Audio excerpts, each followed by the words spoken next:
Preparados para mais uma aula de ciências? Hoje nós vamos falar sobre os vírus. E é um assunto destinado à turminha do 7º ano. Vamos lá?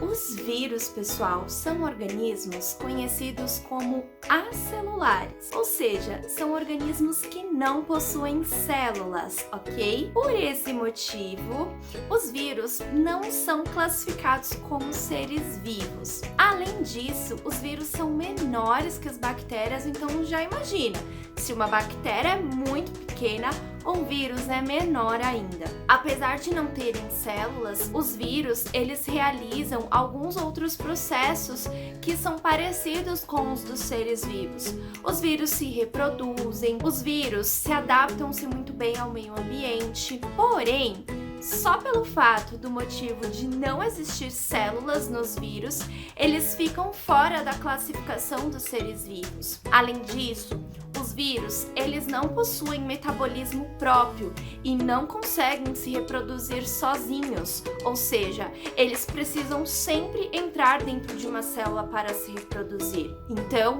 por esse motivo e tantos outros, os vírus ainda não estão pertencendo a nenhum tipo de classificação. Vamos conhecer agora um pouquinho das estruturas dos vírus. Olha só essa imagem.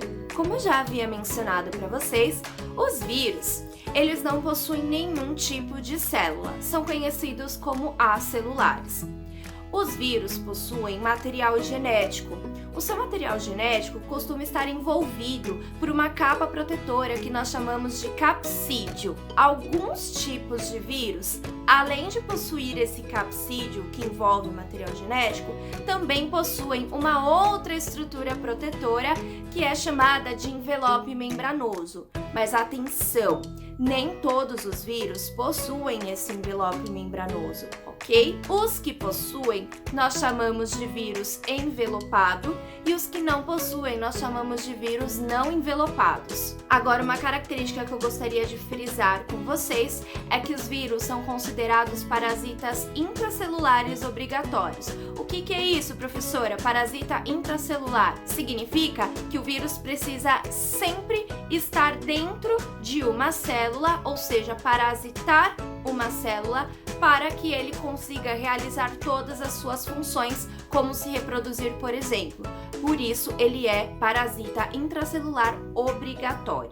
Nessa segunda foto aqui para vocês, pessoal, eu coloquei um vírus conhecido como vírus bacteriófago, ou seja, um vírus que parasita bactérias, só para que vocês possam perceber que os vírus não têm uma forma definida, como por exemplo esse vírus que vocês estão vendo aqui, que é um vírus até bem incomum, né, pelo fato de parecer às vezes uma aranha, alguns alunos dizem que parece um robozinho, ele tem uma forma bastante irregular. Esse tipo de vírus, por exemplo, ele não possui envelope membranoso, como vocês estão vendo. Possui apenas um material genético envolvido pelo capsídeo.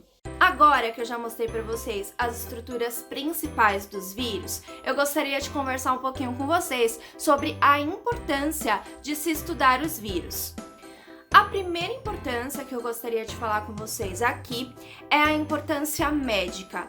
Nós sabemos que existem diversas doenças causadas por vírus. Existem inúmeras, vou citar aqui algumas delas para vocês. Então nós temos cachumba, catapora, rubéola, poliomielite, raiva, mononucleose, herpes, a AIDS. Existem diversas doenças causadas por vírus e cada uma delas existem uma forma de transmissão diferente. Então, por esse motivo, a importância de se estudar os vírus é justamente por conta dessa quantidade, imensa de doenças que são causadas por eles. E cada uma delas existe uma forma de transmissão, de contágio, de tratamento diferente. Inclusive, vamos mencionar aqui o uso das vacinas. Nem todas as doenças virais possuem vacinas, como o caso da AIDS, por exemplo. A AIDS ainda não foi possível encontrar nenhuma vacina e nenhuma cura, devido à grande taxa de mutação do vírus HIV, que é o causador da AIDS. Mas para outras Doenças como, por exemplo, a cachumba, a raiva, a poliomielite, já existem vacinas. Então eu gostaria de deixar aqui essa importância médica de se estudar os vírus. Aliás, o ramo da ciência que estudam os vírus nós chamamos de virologia. Outra importância de se estudar os vírus é uma importância ecológica. Os vírus nem sempre são ruins. É possível usar os vírus de uma maneira positiva, que é o que nós vamos falar sobre o controle biológico de pragas.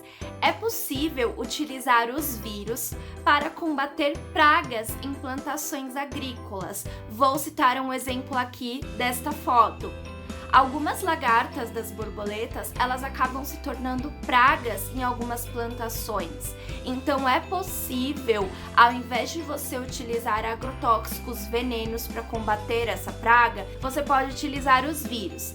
Existem alguns vírus que se instalam na lagarta da borboleta e acabam matando essas lagartas sem causar nenhum prejuízo para a planta e para nós. Então, existem vírus que são possíveis de serem utilizados como controle de pragas. Então, é mais um benefício aí, é uma importância dos vírus. Bom, já que nós estamos vivendo um momento tão conturbado em relação a essa pandemia do coronavírus, eu vou deixar aqui algumas maneiras de profilaxia, ou seja, de prevenção contra não só a questão do coronavírus, mas sim contra todos os vírus que existem aqui no nosso ambiente em todos os lugares. Nós podemos nos prevenir de tantas doenças virais utilizando algumas maneiras muito simples, como por exemplo o saneamento básico e a higienização pessoal. Então o simples fato de lavar as mãos, higienizar bem os alimentos, as frutas, as verduras, já é uma maneira excelente de prevenção contra a maioria dos vírus. Se for um vírus que possa ser transmitido via sexual, ou seja, através das relações sexuais, o ideal é que se utilize preservativo em todas as relações, para que esses vírus, como por exemplo o da AIDS, não seja transmitido. Algumas doenças possuem vacinas, como a hepatite A, por exemplo, como a cachumba, como a rubéola, como a poliomielite. Então, é ideal que você mantenha a sua carteirinha de vacinação em dia, que você tome todas essas vacinas para que você esteja protegido contra essas doenças. Então, pessoal, não é brincadeira. Os vírus estão aí em todos os lugares e nós não vemos, nós não enxergamos, mas eles estão aqui. Nós estamos convivendo com eles. Então, o importante é sempre manter a higienização pessoal, tomar as vacinas e, nas relações sexuais, utilizar preservativo. Assim, você evita de ser contaminado e adquirir essas doenças. Essa aula é uma aula geral, falando um pouco, no básico das características dos vírus. Portanto, a gente não vai aprofundar detalhadamente em cada tipo de vírus. Então, vou fazer aqui uma revisão com vocês.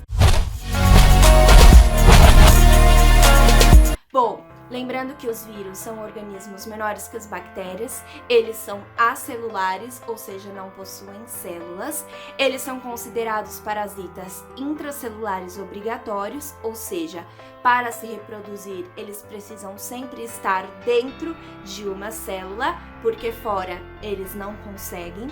Eles não possuem metabolismo próprio, ou seja, dentro dos vírus, eles não conseguem realizar nenhuma reação química. Eles precisam sempre estar dentro de uma célula. Os vírus não estão em nenhum reino, em nenhum grupo de classificação, pelo fato de serem acelulares. Os vírus têm grande importância, tanto uma importância médica quanto uma importância ecológica, ok? Os vírus, eles têm uma estrutura dentro de si muito simples, se comparado a uma célula animal e uma célula vegetal. Os vírus possuem apenas material genético envolvido por uma estrutura chamada capsídeo e alguns vírus, além do capsídeo, têm por fora um envelope membranoso, mas lembrando que são apenas alguns. É isso, isso, pessoal. Espero que vocês tenham gostado. Não deixe de se inscrever no canal se você ainda não é inscrito. Os nossos vídeos aqui são bem simples, objetivos e explicativos. Ainda mais, né, nessas condições de aulas em casa, online que nós estamos tendo. Eu espero que o meu vídeo tenha ajudado vocês. Deixe o seu like, um comentário com uma dúvida que você possa ter, que eu respondo com certeza. Ok, pessoal? Obrigada por ter assistido esse vídeo e até a nossa próxima aula. Um beijo e até mais. Tchau!